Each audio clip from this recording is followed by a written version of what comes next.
Welcome to California in Focus. I'm Eliana Kernodle. California Governor Gavin Newsom said if President-elect Donald Trump ends the $7,500 electric vehicle rebate program, he'll get Californians to pay for new credits.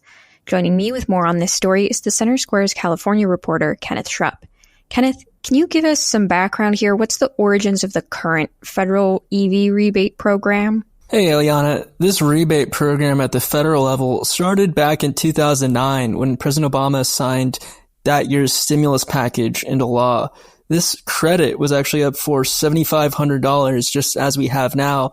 But given the amount of inflation we've had, that was actually used to be much more money than it is today.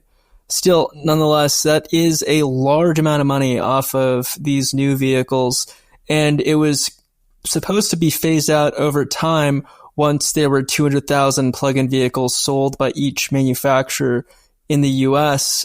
Tesla was the first to pass the 200,000 and get phased out in January of 2019. General Motors also phased out starting in March of 2019. But that resulted in a new extension to the program under the Inflation Reduction Act. This has carried on a new $7,500 credit for new clean vehicles, and that could actually come to an end under the Trump administration. The transition team has said that it is targeting the federal $7,500 subsidy for removal. Elon Musk, CEO of Tesla, has endorsed the move. Potentially, this is because his cars are the cheapest for the amount of range that is currently offered. There's very little competition in terms of range per dollar from others, so this could benefit him, but that much remains to be seen. So how does Governor Newsom say he would respond to the ending of this program? Newsom, he's going out and saying that if Trump does take away this program, he will provide a state-level $7,500 subsidy that will be paid for by Californians through the cap-and-trade program, which requires emitters to purchase carbon credits at auction, which generates revenue for the state of about a few $1 billion a year. Currently, a large portion of that is allocated for the state's $135 billion high-speed rail program, but it does expire in 2030.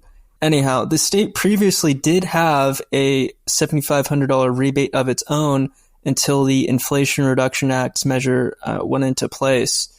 And this would just be a return to what California was already offering. But Newsom's proposal would leave out one particular manufacturer. What's the story there? Right. There is one manufacturer of EVs in California, and that is Tesla. Tesla owner Elon Musk has gotten into significant trouble recently in California, though.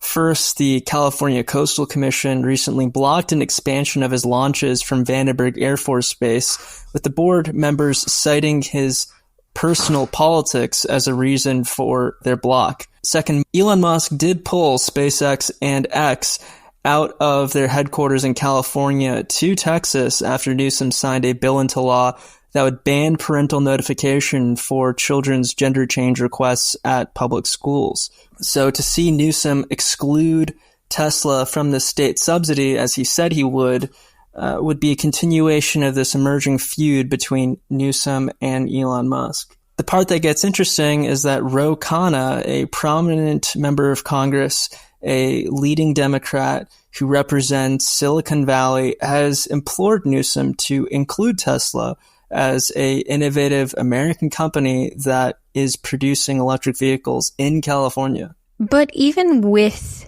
these rebate programs, the cost of EVs are still pretty high. Can you get into that? Yeah, in a recent report we looked at how EVs, the monthly financing cost for typical EV is over $700 a month. That's a very expensive vehicle, and the average person just can't afford that. Notably, people who live further away from work tend to have less money because they can't afford to live closer to work. This also means they tend to be driving older cars, which are less fuel efficient. And this becomes a problem when you look at how all of these EV credits are going to be paid for. And that is by raising prices on gasoline. and diesel that people use to get to work, or especially that lower income people are more reliant on. There was a recent change to California's carbon credits that will result in $105 billion in EV charging credits to be paid for by the drivers of gas cars and diesel trucks. And most of that money doesn't even really stay in the EV drivers' pockets. Instead, because when you buy an EV charger, you sign away the right to the EV charging credits to the company you're buying the charger from. You don't get the benefit of the credit. There's usually a rebate or other free way for the company to get the government or utility to pay for the charger. So it just creates a free or low-cost permanent recurring revenue stream for the charging company, even though the consumer of the EV is paying for the energy and remaining installation charges, and they probably own the land. And you have poorer drivers who are just paying for all of this with higher gas prices. Well, Kenneth, thank you for your insights on this story. Listeners can keep up with this story and more at thecentersquare.com.